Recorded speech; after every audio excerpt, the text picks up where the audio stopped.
ഞാനിന്നൊരു trip പോകാനട്ടാ. ഞങ്ങൾ ചേട്ടന്മാരെ അനിയന്മാരൊക്കെ കൂടിയിട്ടൊരു ഗ്രൂപ്പൊക്കെ ഉണ്ടാക്കി വെച്ചിട്ടുണ്ടായിരുന്നു. ഇപ്പോഴാണ് ആ ട്രിപ്പൊന്ന് നടക്കുന്നത്. ഞങ്ങൾ പോണത് മൂന്നാർക്കാണ് കേട്ടോ. വേറെ കുറേ സ്ഥലങ്ങളൊക്കെ ഞങ്ങൾ പ്ലാൻ ചെയ്തിട്ടുണ്ടായിരുന്നു. പക്ഷേ അതെന്തായാലും പ്ലാനിങ് മാത്രമേ ആവുള്ളൂ. അത് കാരണം ഒറ്റ മൈൻഡിൽ മൂന്നാർക്ക് തന്നെ പോകാമെന്ന് വെച്ചു. പിന്നെ ഈ സാധനങ്ങളൊക്കെ പാക്ക് ചെയ്തു. ഞങ്ങൾ രാത്രിയായിട്ടാണ് പോണേ. അപ്പോഴേക്കും ഒരാൾ വീട്ടിലേക്ക് എത്തിയിട്ടാ. പിന്നെ ഇവൻ്റെ അനിയനും വന്നിട്ടുണ്ട്. പക്ഷേ ഞങ്ങൾ ഇവനെ കൊണ്ടുപോകണില്ലേട്ടാ. ഇവ അത്ര ചെറുതായ കാരണം ഞങ്ങൾ ഇനി അടുത്ത ട്രിപ്പിനൊക്കെ പോകുമ്പോൾ നിന്നെ കൊണ്ടുപോകട്ടാന്ന് പറഞ്ഞിരിക്കും. അതിന് ശേഷം അച്ഛനോടും അമ്മയോടൊക്കെ പോകാമെന്ന് പറഞ്ഞ് ഞങ്ങൾ ഇറങ്ങിയിട്ടാണ്. ഞങ്ങൾ നേരെ തറവാട്ടിക്കായിട്ട് പോകണം. അപ്പോൾ ഒരു ചേട്ടനും കൂടി ഞങ്ങളുടെ ഒപ്പം ജോയിൻ ചെയ്തിട്ടുണ്ട്. സമയം ഇപ്പോൾ ഒരു 10:30 കഴിഞ്ഞിട്ടാണ്. തറവാട്ടിക്ക് എത്തിയപ്പോൾ എല്ലാവരും അവിടെ എത്തിയിട്ടുണ്ട്.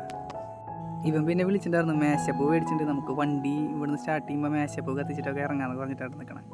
പിന്നെ ഈ ചേട്ടൻ്റെ ബർത്ത്ഡേ ആയിട്ടാണ്. അപ്പോൾ ഞങ്ങൾ സർപ്രൈസ് ആയിട്ട് ട്രാവലറിൽ കേക്ക് മുറിക്കാനുള്ള സെറ്റപ്പിലായിട്ടാണ് നിൽക്കണം. അങ്ങനെ സമയം ഒരു 11:30 11 മണിക്ക് വരാമെന്ന് പറഞ്ഞ വണ്ടിയാട്ടാ. അങ്ങനെ 1 മണിക്കൂറിന് ശേഷം വണ്ടി വന്നിരിക്കും. ഞങ്ങൾ തന്നെ റോട്ടിൽ കയറി നിന്നപ്പോഴേക്കും വണ്ടി എത്തിയിട്ടുണ്ടായിരുന്നു കേട്ടോ. വണ്ടി എത്തിയപ്പോൾ എല്ലാവരും വീഡിയോ എടുക്കലും ഫോട്ടോ എടുക്കലൊക്കെ ആയിരുന്നു. പിന്നെ വണ്ടി ചേട്ടനോട് ചേട്ടാ പാട്ട് വയ്ക്കുന്നൊക്കെ പറഞ്ഞിട്ട് മേശപ്പ് അങ്ങോട്ട് നിരത്തി വെച്ചിട്ട് അങ്ങോട്ട് കത്തിക്കൽ തുടങ്ങി. ഞങ്ങൾ ഈ ട്രിപ്പിന് വേണ്ടി പ്ലാനിങ്ങൾ മാത്രമേ ഉണ്ടായിരുന്നുള്ളൂ. അപ്പോൾ ആ ഒരു ട്രിപ്പ് നടക്കാമല്ലോ എന്ന് പറഞ്ഞപ്പോൾ എല്ലാവർക്കും ഭയങ്കര സന്തോഷമാണ്. അങ്ങനെ 12:30 കൂടി ഞങ്ങൾ ഇറങ്ങി. പിന്നെ വണ്ടി കയറിയുള്ളൂ. അപ്പോഴേക്കും എല്ലാവരും ഡാൻസ് തുടങ്ങി. പിന്നെ ചേട്ടൻ്റെ ബർത്ത്ഡേ എന്ന് പറഞ്ഞില്ലേ, ആൾക്ക് സംശയമാവാണ്ട് ഞങ്ങൾ ബാക്കിൽ നിന്ന് ബർത്ത്ഡേ കേക്ക് എടുത്തിട്ട് കൊടുത്തുട്ടാ.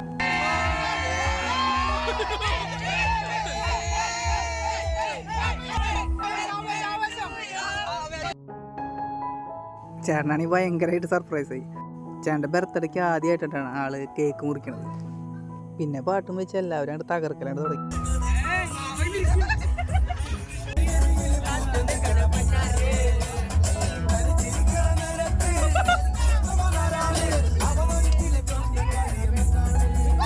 പിന്നെ അങ്കമാലി എത്തിയപ്പോൾ ഞങ്ങൾ വണ്ടിയിൽ നിന്ന് നിർത്തിയിട്ടാണ്. എല്ലാവർക്കും ചെറുതായിട്ട് ചായ കുടിക്കാനൊക്കെ ആയിട്ട് നിർത്തി. അവിടെ ഒരു ഓപ്പൺ ജിമ്മ് പോലത്തെ ഒരു സാധനം ഉണ്ടായിരുന്നു കേട്ടോ. അവിടെ ഇറങ്ങിയ വശം അനിയിരുന്നിട്ട് ഏതോ ഒരു സാധനത്തുമ്പോൾ കയറി ഭയങ്കര അടിയായിരുന്നു. അവിടെ അടുത്തുതന്നെ ഒരു ചെറിയൊരു ഹോട്ടലിലേക്ക് പോയിട്ടാണ് ഞങ്ങൾ പിന്നെ ചെറിയതായിട്ട് ഒരു സിംഗിൾ ഓംലെറ്റും പിന്നെ ഒരു ബൂസ്റ്റായിട്ടാണ് കുടിച്ചത്.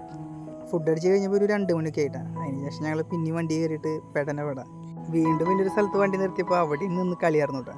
അതിന് ശേഷം പിന്നെ ഞങ്ങളൊരു നേരിയമംഗലമൊക്കെ എത്തി. അപ്പോൾ എല്ലാവരും ചെറുതായിട്ട് സൈഡായിട്ട് തുടങ്ങി. എല്ലാവർക്കും ചെറിയ ക്ഷീണം വന്ന് തുടങ്ങിയിട്ടാണ്. പിന്നെ ഞാനും ഇവനും അടുത്ത ട്രിപ്പിൻ്റെ പ്ലാനിങ് ആട്ടാ. ഒരു 3 മണിയായപ്പോൾ ഒരു വെള്ളച്ചാട്ടത്തിൻ്റെ അടുത്തെത്തിയിട്ട് ഒരു ചെറിയൊരു വെള്ളച്ചാട്ടം, എനിക്ക് ആ സ്ഥലത്തിൻ്റെ പേര് ഓർമ്മിക്കുക കേട്ടോ. ഇതിൻ്റെ ബാക്കിൽ ഒരു ചെറിയതായിട്ട് വെള്ളം ചാടുന്നുണ്ട് കേട്ടോ. അത് കറക്റ്റായിട്ട് കാണില്ല, അവിടെ വെളിച്ചൊന്നും ഉണ്ടായിരുന്നില്ല. അതിനുശേഷം പിന്നെയും വണ്ടിയിലേക്ക് തന്നെ പോയിട്ടാണ്. പക്ഷേ വണ്ടിയിലേക്ക് എത്തിയപ്പോഴാണ് എൻ്റെ ഒരു ഷൂ മാത്രമേ കാണുള്ളൂ. ഞാൻ വണ്ടിയിൽ നിന്ന് ഇറങ്ങിയത് അനിയൻ്റെ ചെരുപ്പിട്ടാ. വണ്ടിയിലേക്ക് എത്തിയപ്പോൾ ഷൂ കാണില്ല. അവന് ചെരുപ്പും കൊടുത്ത് പിന്നെയും ഇറങ്ങിയിട്ടാണ്. അവർ പറഞ്ഞു ചേട്ടൻ ഷൂ ഇട്ട് പോകണ്ടായിരുന്നു. ഞാൻ പോയി നോക്കിയപ്പോൾ ഒരു കാലിൽ എൻ്റെ ഷൂ, ഒരു കാലിൽ ആളുടെ ചെരുപ്പിട്ടിട്ടാണ് നിൽക്കണം. ഞാൻ ആ മൊത്തം വണ്ടിയുടെ സീറ്റിൻ്റെ അടിയിലൊക്കെ തപ്പായിരുന്നു. പിന്നെയും വണ്ടിയെ കയറി. അങ്ങനെ കുറച്ച് നേരം ഇനി ഉറങ്ങാമെന്ന് വെച്ചു. ഒരു 5 മണി 5:30 ആയപ്പോൾ ഞങ്ങളങ്ങനെ മൂന്നാർ എത്തി. അവിടെയാണെങ്കിൽ ഭയങ്കര തണവായിരുന്നു. ഞങ്ങൾ 14 പേരുണ്ട്. ഞങ്ങൾ റൂമായിട്ടല്ല എടുത്തത്, ഞങ്ങളൊരു ഡോർമെട്രിയാണ് നോക്കുന്നുണ്ടായിരുന്നത്. അങ്ങനെ കുറച്ച് തപ്പിയപ്പോൾ ഞങ്ങൾക്കൊരു ഡോർമെട്രി കിട്ടിയിട്ടാണ്. അവരാദ്യം പറഞ്ഞത് 1.5 മണിക്കൂറിന് ഒരാൾക്ക് 120 വെച്ച് വേണം എന്നാട്ടാ. ഞങ്ങളങ്ങനെ പറഞ്ഞൊരു 2 മണിക്കൂർ ഒപ്പിച്ചു. അങ്ങോട്ട് കയറി വെച്ചിട്ട് എല്ലാവരും പുതച്ച് മൂടി അങ്ങോട്ട് കിടന്നു. പക്ഷേ ഞങ്ങൾ പറഞ്ഞു നമുക്ക് ചെറുതായിട്ട് ചീട്ടൊക്കെ കളിക്കാമെന്ന് പറഞ്ഞിട്ട് എല്ലാവരും എനിപ്പിച്ചു. ഞങ്ങൾക്കാണെങ്കിൽ ഇനി ഒരു 1.5 മണിക്കൂർ സമയമുള്ളൂട്ടാ. അങ്ങനെ എല്ലാവരും എനിച്ചിട്ട് കഴുതകളി അങ്ങോട്ട് തുടങ്ങി. പക്ഷേ ആദ്യം കഴുതിയത് ഞാനാട്ടാ.